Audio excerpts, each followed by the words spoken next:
በኋላ አንድ አድራቂ መጥቶ አይደለም አንገቴን ከፈረኝ ነው ምን ችግር አለ? ኖርማል ነው።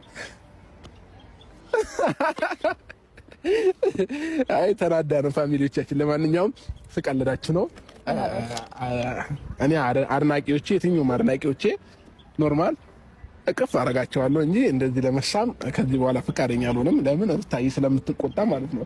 አሁን የምትወዱኝ አድናቂዎችም አንድ ቀን ከአብርሽ ጋር እቅፍ ብቻ ኖርማል ነው፣ ሌላ ነገር የለም። እሺ በተለይ በሩታ ፊት ምንም እንትን እንዳትሉ። ለምን የፈለገ ዘመዶቼ ብትሆኑ ራሱ ትቀናለች እና የቅናት መንፈስ ወጋው የተወጋዩ እና ቅናት ነው እንደዚህ ያደረጋል።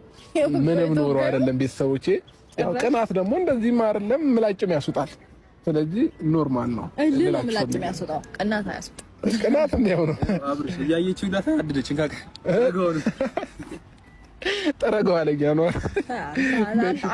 አንተ አልጠርግም ሩታ እንደዚህ መንገድ ላይ ልሄድሽ ኖርማል አንዋር አይታታራል። እንዴት መጣ ግን?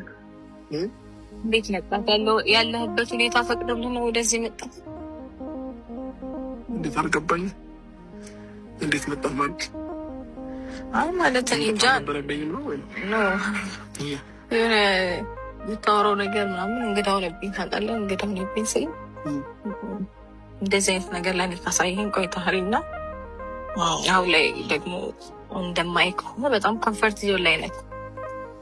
የሆነ የተመቻቸ ሁኔታ ውስጥ እንዳለ ነው እያሳየኸን ያለው ለሁላችንም ቢሆንና እንደዚህ ስትለኝ አልጠበኩም። ለዛ ነው እርግጠኛ ቆይ ያው የተመቻቸ ኑሮ ላይ እንደሆንኩኝ እንዳልሆንኩኝ ራሴው በራሴ እንትን ብላ ይሻላል። የሰው ልጅ የሚያየውን ብቻ ነው ሊፈርድ የሚችለውና ይመስለኛል አንቺ ያየሽውን ነው እየተናገርሽ ያለሽው። ስለዚህ እኔ ምቾት ላይም ልሆን አልሆንም ያው እኔና ፈጣሪ ነው የምናውቀው። ከዛ ውጭ ማንም ሊያውቅ አይችልም አይደለ? ስለዚህ ምቾት ላይ ነህ ማለት አችልም አንቺ። ታዲያ ይህንን እንድረዳ ከፈለክ ለምንድን ነው ማለት የማይሆን ነገሮችን እኔ እንዳይምታደርገው ሲል ጀስት ይገባሃል አይደል? አንዳንድ ጊዜ ምን አለ መሰለሽ ኃላፊነት ኖሮብሽ ያውቃል። በደንብ አለብኝ እንጂ ኖሮብሽ ያውቃል ሳይሆን አለብኝ።